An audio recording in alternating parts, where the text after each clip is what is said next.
Welcome to the Registry Insider. I'm Bill Seifarth, CEO for the National Registry of EMTs. And in today's episode, I have joining me Dr. Mike McEvoy, who is the chair of our board of directors here at the National Registry. And in today's topic, we're talking about the National Registry's role with research, and most new to the addition is advocacy. So, Mike, thanks for joining me for today's episode. Yeah, great to be here. Thanks for having me. So the National Registry obviously is the nation's EMS certification organization, and our bread and butter is really that lifelong assessment of clinical competence. Right. Last year, the board of directors updated our mission statement to say, it's essentially to advance the EMS profession through partnerships, which we do all the time, through research, which we've been doing for a while, and of course, as I said, the lifelong assessment of clinical competence. And then this year, our board has, in its strategic plan, had one of its imperatives focused on research and advocacy. Yeah. What's that about? So we've been doing research for years at the National Registry, and Ash Panchal, who many of you know, is a researcher who has run a fellowship program. And really, if you look at any research that's published pertinent to EMS in the United States, it's usually by a fellow who graduated from the fellowship program that the National Registry runs. And despite that, over all these years, we've never really had research spelled out as something that is a priority and a strategic objective for the National Registry to do. So now we've done that. We've called it out. We said that's something that we're going to commit to, and commit to it in a way that supports the profession. So there are a lot of things that we have done and a lot of information that we provided in the last couple of years on workforce. And we've recognized that the sustainability of the workforce has a lot to do with counting numbers, getting data. And when you go to legislators and you say, hey, we're short this, we're short that, we're having this problem, we're having that problem, they want numbers. Yeah. They want data. That's what our research does. So research has played and continues to play, and certainly will play, an integral role for the reasons you mentioned. In addition, like you said, just to highlight, a lot of the research that's done in EMS, especially as it relates to workforce, and it's not limited to workforce, but especially as it relates to that, has largely been done by fellows from our program. So there's a lot to be proud about that, and it certainly ties back to our mission of advancing the profession and through research, which I think is great. So more recently, though, this new aspect of advocacy where, the National Registry is a 501c3, we're a nonprofit, non-governmental entity. We've historically quote unquote, stayed in our lane and not really done any advocacy because previously we felt that's more of the association's role. But that's kind of evolved and changed, I think, for the better. So talk a little bit about that. What is the National Registry's role now with advocacy? Well, I think that's a problem that we've had with our brother and sister organizations over the years. And I think we've come to realize that when we hold all the data that we hold, and we hold all the information, the research, and the connection to the providers in the field, there's probably no organization in the United States that's as connected to the people who hold the titles of EMT, EMR, AEMT, and paramedic than us. Yeah. We need to really look out for the profession as a whole. And when we look at other organizations that are certification organizations like ourselves, we see that they play a very active role in developing the profession. The physician assistant organization goes out to high schools and has a whole career progression plan that they implement across the United States to help to encourage people to come into the physician assistant profession. And so when we talk to our brother and sister organizations, the National Association of EMTs, the International Association of Firefighters, the International Association of Fire Chiefs, the National EMS Management Association, all the other players in the sphere of EMS, we've realized that, hey, we have a lot of information and a lot of power to be able to help them further their goals of advancing the profession. And so we've kind of called that out and said, hey, we haven't really been doing a lot in that role, and we need to support our brother and sister organizations as they advocate for the profession. Yeah, and a recent example, which I participated with, and 6 other staff and board members did, a total of 7 people from the National Registry, was EMS on the Hill Day a few weeks ago in D.C. Yeah. Largely sponsored by and coordinated very, very nicely by NREMT. So that was a great example, and frankly, that was, to my knowledge, the National Registry's first official capacity where we actually played a role in helping with advocacy. And we were able to meet with legislators and in many instances share with them facts. And guess where some of those facts came from?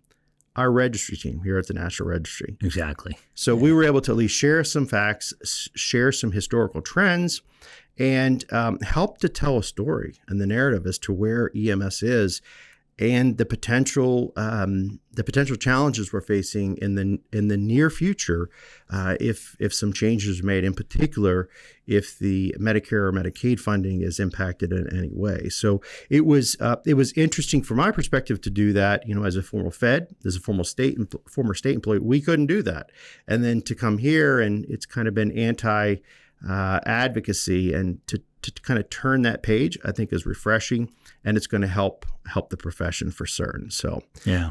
The other thing we did this year was, as a fire chief myself, we participated in the Congressional Fire Services Institute. Yes, and had a table there with EMS leaders from around the country. And the fire service is the largest provider of EMS in the United States. So there is no reason why we shouldn't be at the table. And as they say, if you're not at the table, you're on the menu. So we definitely need to step out into that realm and actively advocate for the profession. Yeah, and in advocating, as I said earlier, the research will play an integral part of that. What are some other potential, I guess, high-level roles that you see the National Registry getting into as it relates to advocacy? I know you and I have talked previously off camera. You really had kind of 2 visions for that. Share with our audience as far as where you're seeing this strategy, for lack of better terms, for the National Registry getting into advocacy. Yeah, I think there's a couple things. I mean, I think that the registry has an issue, I think, with doing political activity. And some of that has to do with our tax exempt status. And some of that has to do with that the registry is really kind of a Switzerland in EMS. But nonetheless, there are things that come along that without a doubt, we have the ability to weigh in on and to lend our input to things that maybe legislation, maybe things that are happening at the state level, maybe things that are happening at the local level.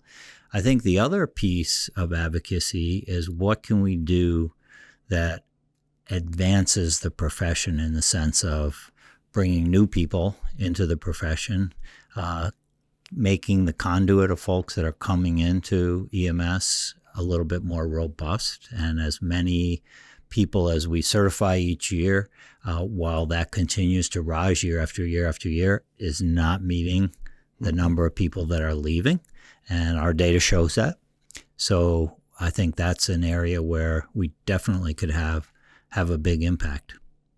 Yeah, and in particular, the one element that you alluded to earlier, but I'll add to this part, is the advocating for the actual EMS clinicians themselves to make sure that and their competency. A role that we say as in our mission is, lifelong assessment of clinical competence. The reality is our mission is critically important that, when people call 911, they don't get to choose the paramedic. And the expectation of the public is that, 1, they get there quickly, but 2, that the clinician know what they're doing, that they be competent.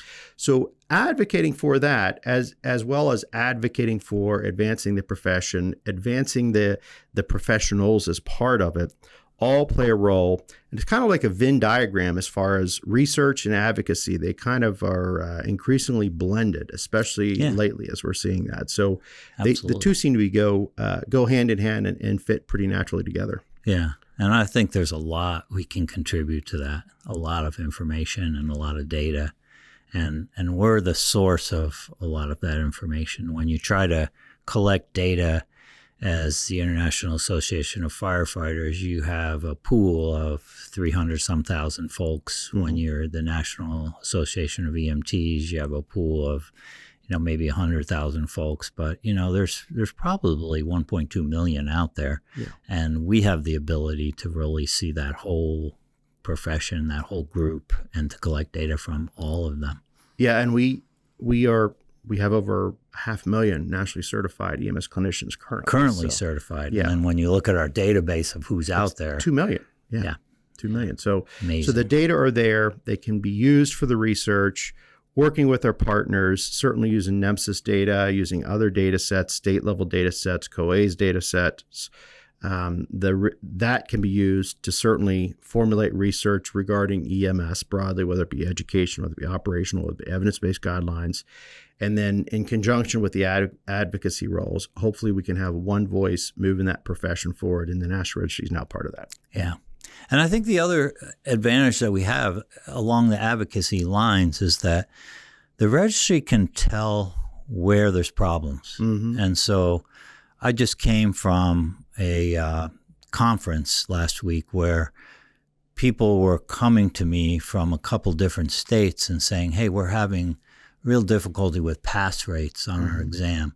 And they recognize that the problems have to do with the Educational Institute.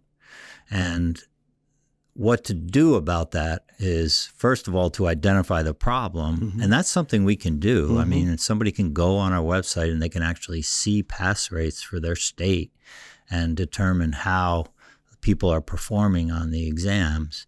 And they'll see that there are programs that have a 100% pass rate, and there are programs that have a 50% pass rate. So the registry is in a position to do things to help fix problems, to identify problems, and to take action to help programs improve, to help the educational system improve, and to help the profession improve. And I think that's in our mission. We should be doing that. We should be advancing what's happening out there in the EMS profession. Which aligns directly with the mission part of partnership. So, I mean, we routinely work with state offices and state officials, as well as in ASEMSO and COA, as it relates to education programs, and help them to look at data in their state, perhaps compared to other states. But then down to a program level, some states are actually starting to look at that and monitoring programs prospectively over time and retrospectively to see how they've been doing and what changes they're making, perhaps how they're going to do as a result of those changes. So that partnership, those data are helping the education programs to improve, which is an important role that we have to play if we're going to continue to increase the number that are coming into the profession as far as recruitment and are able to make it through the program successfully, get certified, get licensed. And then on the flip side, retention. I think there's a lot of things that we can share as far as data to keep EMS clinicians in the profession, which more to come on that. But I think there's a lot of exciting opportunities coming up, in particular, as we rethink recertification this year and the next few years. What that looks like will have an impact on the retention of EMS clinicians. And it's all rooted in data. That's the most important thing. Yeah. So, if you don't have data, you can't fix anything. Yeah. You need to know what the problems are. Absolutely right. All right. Well, thank you, Mike, for joining me, talking a little bit about National Registry's not new role with research, but new role with advocacy for sure, and blending the two together as we help to advance the profession. Yeah, great. Thanks for having me here. And thank you to all our listeners for everything you do day in and day out. And thank you for listening as well. And as always, stay safe. Thank you for joining us for this episode. If you wouldn't mind, please click the like and subscribe buttons, as well as the notifications so you can get notifications about upcoming episodes.